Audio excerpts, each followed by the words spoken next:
تو قرآن مجید اللہ کی مخلوق نہیں ہے، یہ کلام خالق ہے، اور اس کو اس عقیدے کے ساتھ ماننا اس کتاب کا حق ہے، اور یہ کلام اللہ کا کتاب رحمت قرآن مجید کا پہلا حق ہے کہ اس پر ایمان لایا جائے۔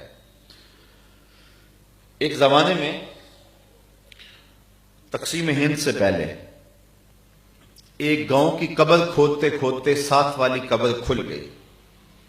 لوگوں نے دیکھا کہ صاحب قبر کا کفن بھی میلا نہیں ہوا۔ تجسس اور شوق کی چنگاریاں مزید روشن ہوئیں۔ ایک اینٹ اتری تھی تو لوگوں نے دوسری اینٹ خود بقصد اتار لی، تو مزید کیا دیکھا کہ لحد کے اندر تازہ گلاب ہے جس کی شاخیں پھولوں سے بھری ہوئی ہیں اور لحد میں خوشبو پھیلی ہوئی۔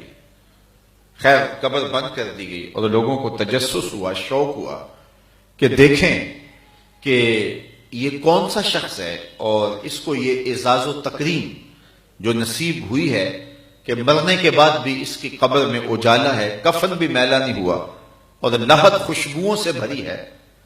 لوگوں نے قبر کے نشان پر اس شخص کو ڈھونڈنا شروع کیا۔ خیر وہ مل گیا، اس کا گھر مل گیا، لوگ اس کے گھر گئے۔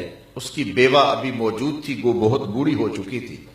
انہوں نے کہا کہ قبر کھودتے کھودتے تیرے شوہر کی قبر کھل گئی اور ہم نے دیکھا کہ اس کا کفن بھی میلا نہیں ہوا اور تازہ گلاب شاخیں پھولوں سے بھری اور قبر میں مہک اور خوشبو تھی۔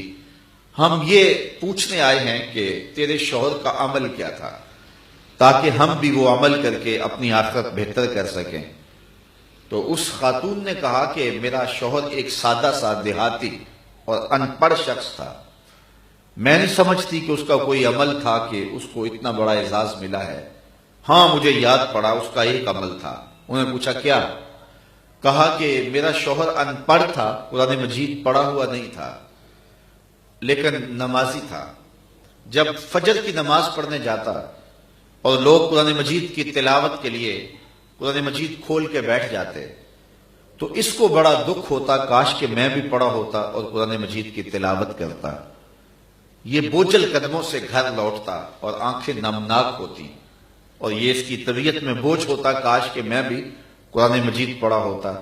خیر وہ گھر آتا اور طاق پر پڑے ہوئے قرآن مجید کے نسخے کو اٹھاتا اور اس کو چومتا، ادب سے کھولتا اور ایک ایک سطر پہ انگلی رکھ کے کہتا مالک مجھے نہیں پتا یہ کیا لکھا ہے لیکن جو لکھا ہے حق لکھا ہے۔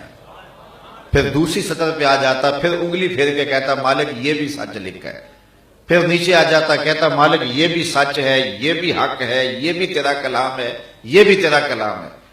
تو روزانہ کا معمول تھا کہ قرآن مجید پڑھا ہوا تو نہیں تھا لیکن روزانہ قرآن مجید کھول کے ایک ایک سطر پہ انگلی پھیر کے یہ کہتا مالک یہ بھی سچ ہے، یہ بھی سچ ہے، یہ بھی سچ ہے۔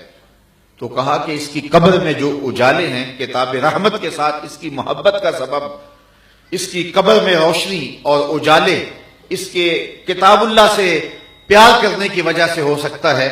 تو یار جس نے قرآن مجید پر ایمان کی یہ کیفیت رکھی اور اس کو پڑھنا بھی نہیں آتا لیکن وہ اتنا پیار کرتا ہے تو اس کی قبر میں روشنیاں ہوتی ہیں، تو جو اپنی ساری زندگی قرآن کے نام لگا دے گا اس کی قبر میں کتنے اجالے ہوں گے۔